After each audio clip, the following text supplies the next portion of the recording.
Saying bye to the Z06.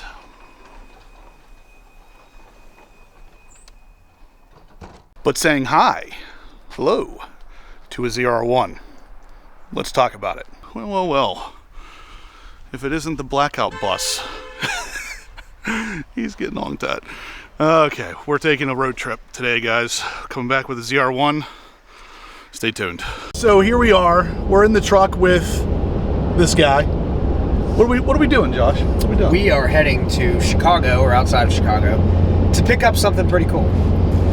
Thanks to you. Appreciate that. And you're going to find out why here soon. But Josh and I have about a 5-hour trip ahead of us and another 5 hours on the way back. So it's going to feel like a couple seconds for you, but it's going to feel like a very long time for us. So you're lucky. I don't know where you're getting 5 from. It's like 6. It's 8 each way. 8 hours. Okay, my bad.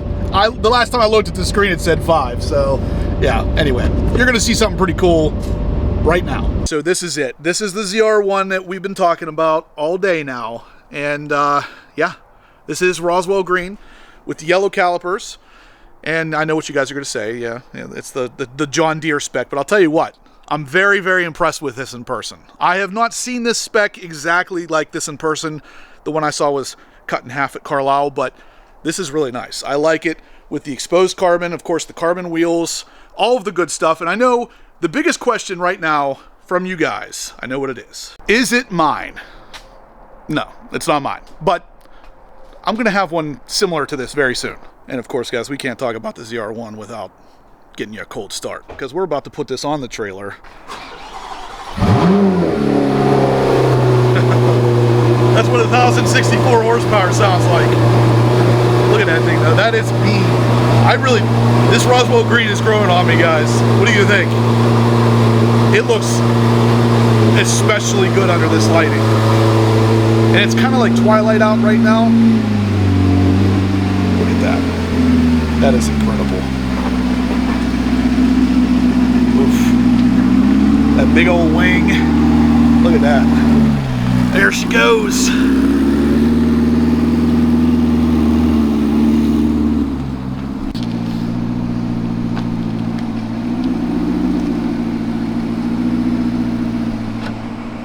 What do you think, Josh? I love it. Yeah. I love it. I was just telling you, that wing makes that car gorgeous. It's pretty massive. And just like that, guys, she's officially loaded on the blackout tinting trailer. But look at that clearance. She's tight. If the Chevy makes these things any wider, they probably won't fit. All right, so it is the next day. We drove all the way from Illinois or Chicago area back here to blackout tinting, of course. It's going to get some work done here. It's also going to end up showing up at the Pittsburgh International Auto Show. So if you're in town for that, you should stop by. A bunch of my cars will be there, a bunch of blackout tinting cars, and something really cool on top of the ZR1. Not physically, but additionally to the ZR1. Either way, we're about to pull this thing off the trailer. Let's get a good look at this thing. There she blows. Still very green. Quite the ride. Yeah, a little bit. I don't know if you guys saw it last night or not, but it is carbon fiber wheels, Roswell green, 3ZR, all of the good stuff except for the ZTK package. It does have the carbon aero, but not ZTK.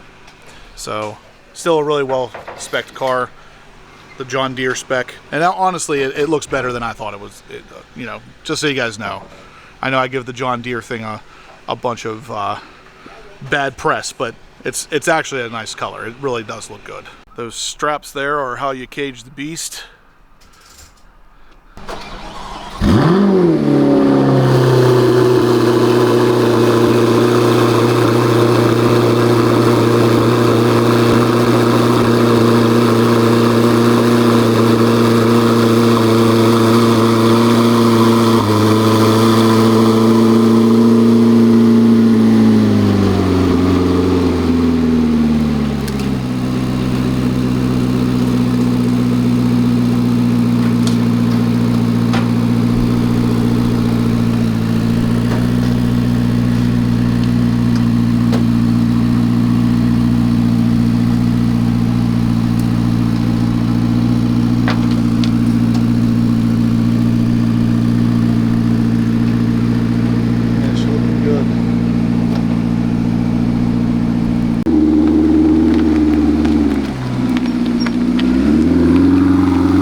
So from one cold climate to another, here it is sitting in front of Blackout Tinting. Obviously, Blackout Tinting is going to be doing some work to this. We'll talk about exactly what's getting done here very soon, but we wanted a ZR1 at the International Auto Show as well, and thankfully Chris, one of my subscribers, was nice enough to yeah, let us borrow his car in exchange for some PPF work. So God, that wing is literally freaking massive though. For those of you who haven't seen the carbon fiber wheels yet in person, they're very nicely done.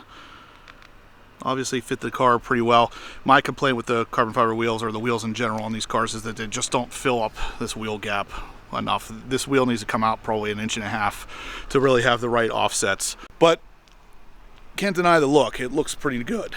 So now, at the end of the day, like I said, guys, this is a Roswell green, metallic, obviously, carbon aero package car, which of course gets you all of the aero bits, the dive planes, the splitter, the bigger deflector flap here on the hood, and of course the giant wing. And all this stuff is in carbon fiber. So what the owner of the car decided to do here, I thought was really cool. Kept this painted instead of normally comes in exposed carbon. It actually was painted in this case, and I think it's interesting on this color because it ends up looking almost like a lizard tail or like a dragon tail coming down the middle. I think that's a really neat look.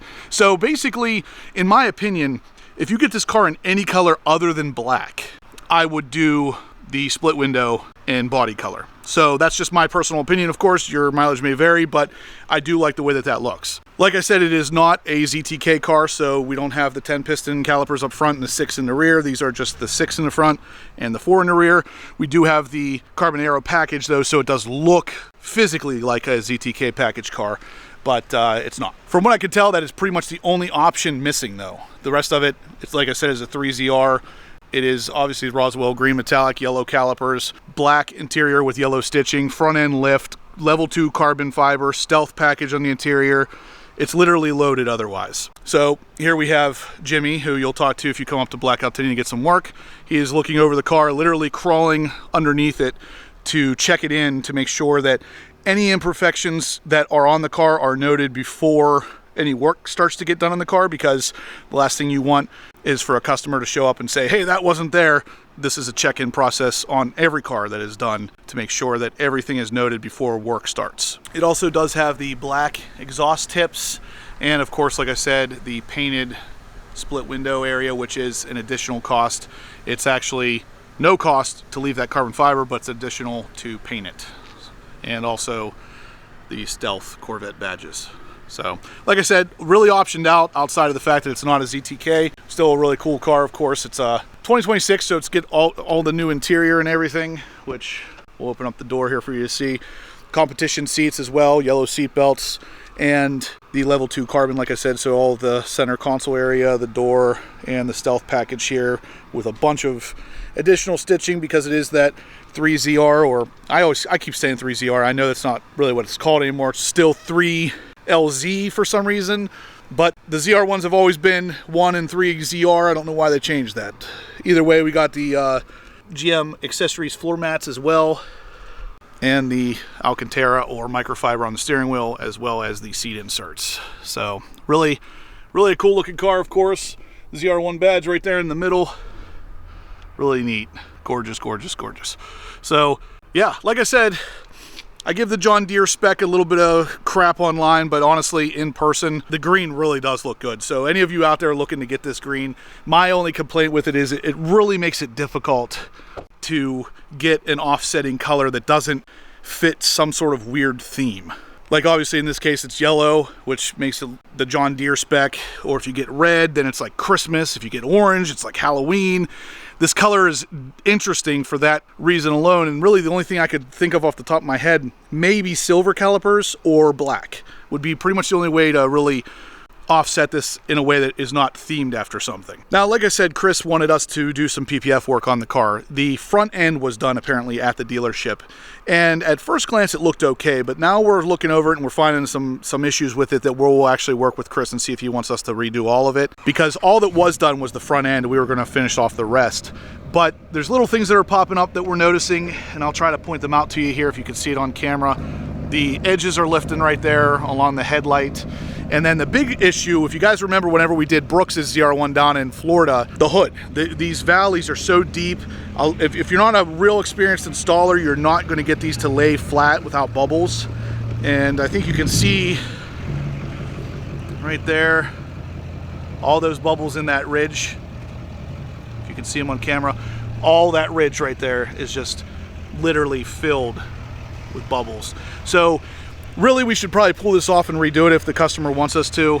We got a couple bubbles here, one right there, a good bit of air bubble trapped here in the carbon fiber, a couple edges hanging over here and there. So if the customer wants us to do it, of course we'll redo that in a much more professional way, but if not, understandable, we'll just finish the doors back like we had agreed on. But either way, that's what we like to do. Blackout Tinting is the best at what they do here, and they really are going to take care of the customer regardless. So either way, guys, this is it. This is the car. Like I said, if you want to see it in person, come check us out at the Pittsburgh International Auto Show next weekend, which would be, I think, the 11th through the 14th, I believe.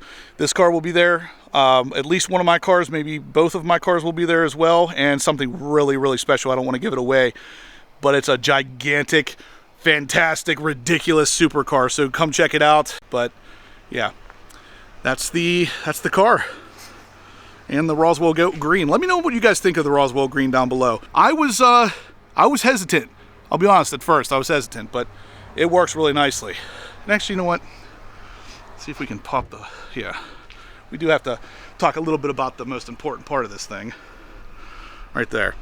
So that's 1,064 horsepower, baby. That's what it looks like. Of course, comes standard with the engine appearance package, carbon fiber here, and you get the plaque there, 1,064. Still smells like fiberglass and glue. that's how you know it's a Corvette. But yeah, we got the pass-throughs there for the extra air intake on the coupe. A couple options down here. Looks like he's got a jack puck.